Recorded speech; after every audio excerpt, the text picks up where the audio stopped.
আসসালামু আলাইকুম গাইস, कैसे हैं आप सब? কেমন আছেন সবাই? আশা করি আপনারা সবাই ভালো আছেন। हाजिर है एक भाई ने रिक्वेस्ट की है कि इस वीडियो पे रिएक्ट करें Ratargul swamp forest in Sylhet. Sylhet में ये फॉरेस्ट है, तो आए सबसे पहले देखते फिर करते फॉरेस्ट। आज जंगल देखेंगे हम। जंगल में मंगल। जंगल, ये क्या बात कर दी तुमने? है जंगल में मंगल। चले करते हैं फिर।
With ClickUp,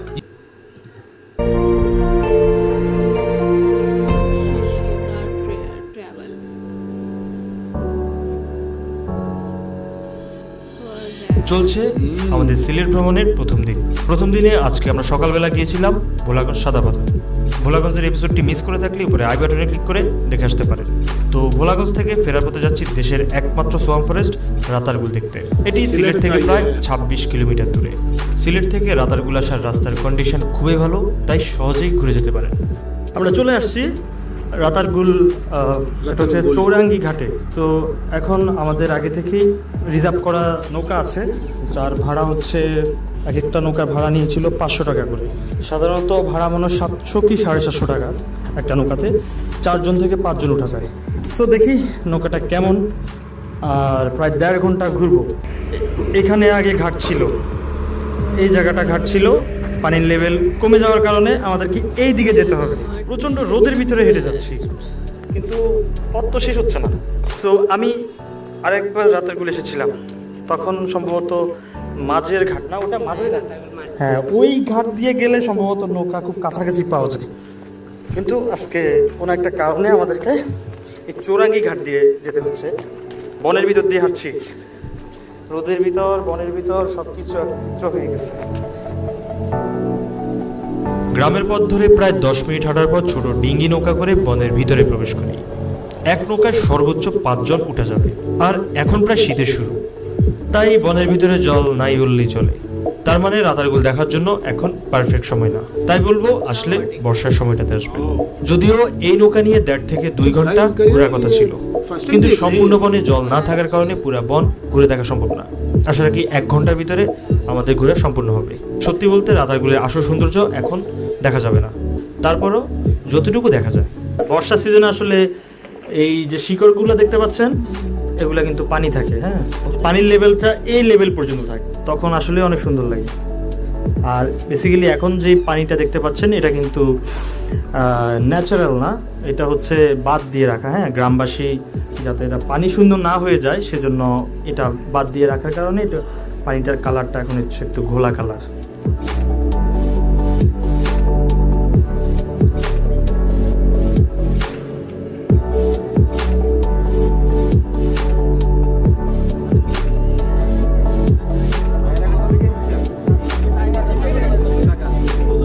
full enjoy moment है इनके यार इस टाइम। ये এই বনে প্রায় 25 প্রজাতির জলসহিষ্ণু গাছ রয়েছে, যা বছরে 4 থেকে 5 মাস পানির নিচেই ডুবে থাকে। সত্যি তখন দেখতে অসাধারণ লাগে। কোনো গাছ হাঁটুর নিচে ডুবে থাকে তো আবার কোনোটা পুরো শরীরটাই পানির নিচেই থাকে। আর বনের ভিতরে একটু পরপর দেখতে পাবেন জেলেদের পেতে রাখা জাল। মাছ ধরা নিষেধ, তবে আমাদের গ্রামের লোকেরা আর কি এগুলা তো অবশ্যই, যেহেতু এইটা গ্রাম অনেক বড়, তো মাছ তো সব লোকেরা আর কিনে খাইতে পারবে না, মানে কিনে খাইতে পারবে না আর বিক্রিও করতে পারবে না। আমাদের লোকেরা বিক্রি করে না, এগুলা মনে করেন চাহিদার জন্য বা খাওয়ার জন্য লোকজন মারে, একটু লুকোচুরি করে কিন্তু বৈধ না আর কি, তাই তো। কান্দে হাসন রাজার মোহন ময়না রে, কান্দে হাসন রাজার মোহন ময়না রে, কান্দে হাসন রাজার মোহন ময়না রে। অনেকে আবার এই বনকে বাংলার অ্যামাজনও বলে থাকে। বনের ভিতরে এমন কিছু জায়গা আছে যেখানে সূর্যের আলো প্রবেশ করতে পারে না। আজকে আমরা সেদিকে যাচ্ছি না। তো 1973 সালে বাংলাদেশের বন বিভাগ এই বনকে বন্যপ্রাণী অভয়ারণ্য হিসেবে ঘোষণা করে। আসলে এই বনের প্রাকৃতিক সৌন্দর্যের কথা কোনোভাবে বলে বোঝানো সম্ভব না। তাই বলবো সময় করে চলে আসুন সিলেটের রাতারগুল। রাতারগুল ভ্রমণের উপযুক্ত সময় হচ্ছে জুলাই থেকে অক্টোবর মাস। তো এখন উঠবো এই বনের একমাত্র ওয়াচ টাওয়ার, যেখান থেকে পুরো বন এক নজরে দেখা যাবে। যদিও এই ওয়াচ টাওয়ারটি বেশ ঝুঁকিপূর্ণ, সো সাবধান।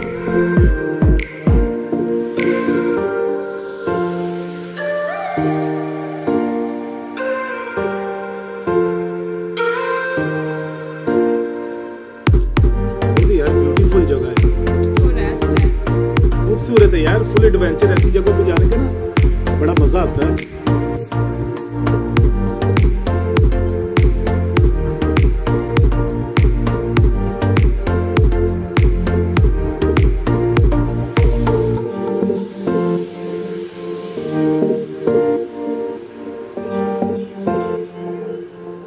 এখন অ্যাকচুয়ালি সিজন শেষ, ভেবেছিলাম মানুষজনের আনাগোনা খুব কম, তারপরে এসে খুব ভালো লাগলো। অ্যাকচুয়ালি সুন্দরবনের মতো একটা ফিল পাচ্ছি। তবে আমি আশা করছি যে বর্ষার সময় যারা আসবেন, আসলে আসল ফিলটা পাবেন, তো আসবেন, ঘুরে যাবেন। হ্যাঁ, এত সৌন্দর্যের ভিতরেও ওয়াচ টাওয়ারের দেয়ালের দিকে তাকিয়ে মনটা খারাপ হয়ে গেল। এখানে আসার পর বেশ কিছু গুরুত্বপূর্ণ লেখা দেখতে পাবেন।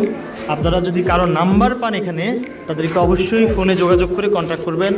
যে অনেকে ডেট, নাম, ছাত্র, সেনা, আর এখন মনে হয় নাম্বারটা এই যে এখানে একটা নাম্বার দেখতে পাচ্ছেন, প্রয়োজনে কল দিবেন আমাদেরকে, কোনো সমস্যা নাই। এখানে ক্যামেরা পাওয়া যায়। अच्छा কত করে রাখছেন ক্যামেরা আপনারা পার পিস ছবিতে? उधर जो भी है ना सबने अपने सिग्नेचर अपने साइन किया, মানে চয়েস করে নিলে 5 টাকা, এভারেজ 3 টাকা। মানুষ ঠিক বলবো না, মানুষ আসলে এরকম কাজ করে না। তা আমি বলতে পারবো না যে এই মানে কোন ধরনের টুরিস্ট আসলে মার্কার পেন পকেটে করে নিয়ে আসে, এখানে নাম্বার লিখে যায় অমুক ক্লাস তমুক। এগুলো খুবই লজ্জাজনক আমাদের বাঙালি জাতির জন্য। मारिया लिखा था। कितना प्यारा लग रहा है ये वाला।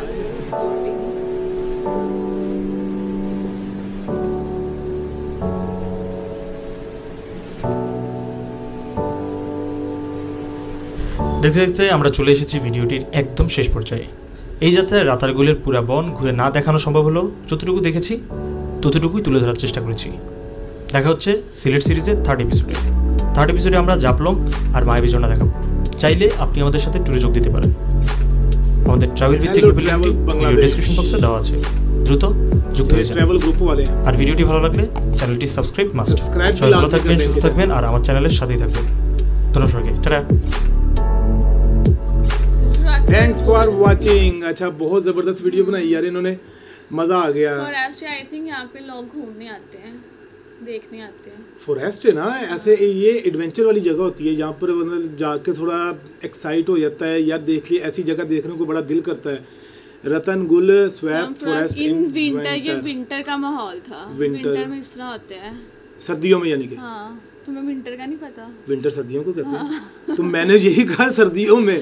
अच्छा, विंटर सर्दियों में करने हैं, जो इधर भी द्रॉक, समर होता है वो गर्मियाँ होती हैं, पर ज़्यादा जो जंगल में बहार आती है ना वो समर में आती है। क्योंकि तब जरा थोड़ा सा सारी ग्रीनरी हर जगह पे, अच्छा ग्रीनरी अभी भी कम नहीं थी इनकी, विंटर में भी इतनी ज्यादा ना कम नहीं थी। वो चीज कितनी अच्छी थी जहाँ पे लोगों ने अपना नाम सिग्नेचर किया हुआ था, किए हुए थे, किसने क्या लिखा हुआ था। अच्छा यानी कि हमने काफी ज्यादा नाम वगैरह हर चीज देखी है, यानी कि इससे भी ज्यादा लोग यहाँ से होकर टूर करके गए हैं इसका। हाँ, इतना वो सारी दीवार पूरी जो जगह भरी हुई थी, कोई जगह खाली नहीं थी। तो जी गाइज, आप में से कौन कौन इस जगह पे गया हुआ है जिसने टूर जंगल में मंगल करने जंगल टूर पे कौन गया हुआ है रतनगुल फॉरेस्ट में, तो हमें कमेंट करके जरूर बताइएगा। मिलते हैं अगली वीडियो में, रखिए अपना ख्याल, गुड बाय, अल्लाह हाफिज। और जो आपको वीडियो हमारे व्यूवर को अच्छी लगे हमें कमेंट लाजमी कीजिएगा।